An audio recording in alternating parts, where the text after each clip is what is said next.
মেয়েকে তারা বিবাহ শাদী পড়ায় ফেলাইছে কোর্ট ম্যারেজের মাধ্যমে। এটাই বিবাহ, এইটাই বিবাহ। কিন্তু পরবর্তীতে আমার মেয়ের সাথে তাদের যে প্রেম গঠিত ছিল, এটা আমি যতক্ষণ পর্যন্ত মিডিয়াতে আসছি ততক্ষণ পর্যন্ত কেউ বলেনি। প্রিয় দর্শক, গাজীপুরের শ্রীপুরের সেই ইমামের মেয়ের কথিত অপহরণ মামলায় এখন নাটকীয় মোড় নিয়েছে।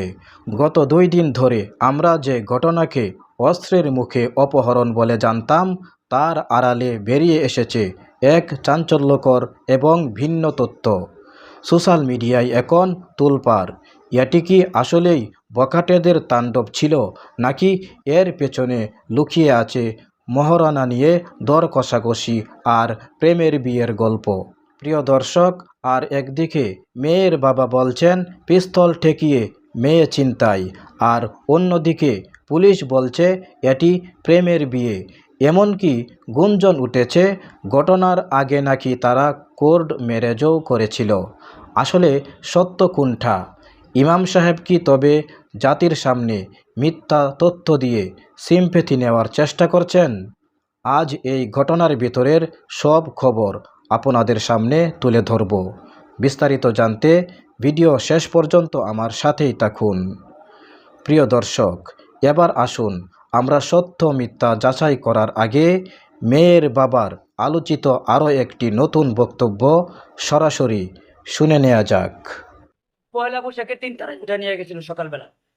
পরে আমি যখন আমার মেয়ে 1-1:30 বাজে মাদ্রাসা থেকে আসতেছে না যখন জানতে পারলাম, পরের দিন যখন আমি আমার মেয়েকে উদ্ধার করলাম, তখন তারাই বলল যে না, আমার মেয়েকে তারা বিবাহ শাদী পড়ায় ফেলাইছে কোর্ট ম্যারেজের মাধ্যমে। আমার মেয়েকে বিবাহ শাদী করাইছে কি জানি বলে রেজিস্টার কাবিনের মাধ্যমে। আমার মেয়েকে তারা বিবাহ করেছে এই হুজুরের মাধ্যমে। কিন্তু সাধারণ সজল ভাই, বিল্লাল হাজি সাহেব, তারা দীর্ঘক্ষণ প্রায় 3 ঘন্টা পর্যন্ত তাদের কাছে তথ্য প্রমাণ চাইল। কোনো তথ্য প্রমাণ দিতে পারি নাই। আমার জীবন বিপন্ন হয়ে যাক, সজল ভাই বাচ্চা রয়েছে, জিজ্ঞাসা করেন তারা কোনো প্রমাণ দিতে পারছে কিনা, তারা কোনো প্রমাণ দিতে পারছে কিনা। আর যে কথাটা বললেন আমার মেয়ের সাথে তাদের প্রেম ঘটিত কোনো ঘটনা ছিল কিনা, খোদার কসম এরকম কোনো ঘটনা ছিল না, কোনো ঘটনা ছিল না। সেটা হলো আমার মেয়ের সাথে তাদের যে প্রেম ঘটিত ছিল, এটা আমি যতক্ষণ পর্যন্ত মিডিয়াতে আসছি ততক্ষণ পর্যন্ত কেউ বলেনি। আমি যখন মিডিয়ায় তাদের রাজনৈতিক পরিচয় তুলে ধরছি, তখন তাদের অপকর্ম ঢাকার জন্য এবং এই জঘন্যতম অপকর্ম, জঘন্য হামলার থেকে নিজেকে বাঁচানোর জন্য আমার মেয়ের উপরে মিথ্যা তহমত দিয়ে তাদের অপকর্ম ঢাকার জন্য এই মিথ্যা তহমত দিচ্ছে। আরেকটা কথা হইলো, এই কথাটা প্রশাসনের মুখ দিয়ে, আমাদের ওসির মুখ দিয়ে বের হয়েছে। এইটা বের হয়েছে মোটা অঙ্কের ঘুষের টাকার বিনিময়ে। এটি ওসি। হ্যাঁ, ওসি সরাসরি করছে। ওসি বলছে আমাদের ইসলামী ঐক্য জোটের সভাপতি এবং হেফাজতে ইসলাম শ্রীপুর উপজেলা থাকার সভাপতি মুফতি শামীম সাহেব, জি। উনি ওসি সাহেব যখন বললো মেয়ের সাথে ছেলের সাথে মেয়ের প্রেম ঘটিত ছিল, তখন শামীম ভাই তখনই বললো, আপনি কি এই ব্যাপারে 100% শিওর? তখন ওসি বলে যে না, যে আপনি যদি শিওর থাকেন তাহলে বলেন। কিন্তু ওসি এই ব্যাপারটা, সেই রিউমারটা ছড়াইছে। পুলিশ পুলিশ বলে, মিডিয়া বলে, দেশের মানুষের বিশ্বাস পুলিশ পারে না এমন কোনো কাজ নাই। পুলিশ ইচ্ছা করলে মাটির নিচেতে 24 ঘন্টার মধ্যে অপরাধীকে, সবচেয়ে বড় অপরাধীকেও ধরতে সক্ষম। কিন্তু আজকে 4টা দিন হয়ে গেছে, আমার মতন একটা ইমামের মেয়ে 4 দিনে আমার মেয়েটাকে উদ্ধার করতে পারে নাই, তাকে অ্যারেস্ট করতে পারে নাই। এটা কি প্রশাসনের ব্যর্থতা না? তাহলে বিবাহের যে বিষয় কি সেটি নিয়ে এখন পরিষ্কার না। বিবাহের বিষয়টা হলো, এটা হলো সম্পূর্ণ জোর জবরদস্তির মাধ্যমে, সম্পূর্ণ জোর জবরদস্তির মাধ্যমে আমার মেয়েকে পাপ্পু আমার মেয়ের হাত ধরে সাদা কাগজের মধ্যে সিগনেচার নিয়েছি, যা আমি আমার মেয়ের কাছ থেকে জানতে পারলাম। এবং পাপ্পু নিজের হাত দিয়ে আমার মেয়ের হাত ধরে কলম ধরে সাদা কাগজের মধ্যে সিগনেচার নিয়েছে। এটাই বিবাহ, এইটাই বিবাহ। কিন্তু পরবর্তীতে এই সাধারণ সজল ভাই, বিল্লাল হাজি সাহেব, আমাদের মসজিদের সম্মানিত ইমাম খতিব মাওলানা শফিকুল ইসলাম রহমানী, আতিউর রাসূল জামে মসজিদের ইমাম খতিব মাওলানা কামাল হোসেন, তারা যখন মেয়েকে জিজ্ঞাসা করলো, তোমার তো এরকম বিবাহ শাদী হয়ে গেছে, তুমি কি এখন যাইবা না যাইতা না?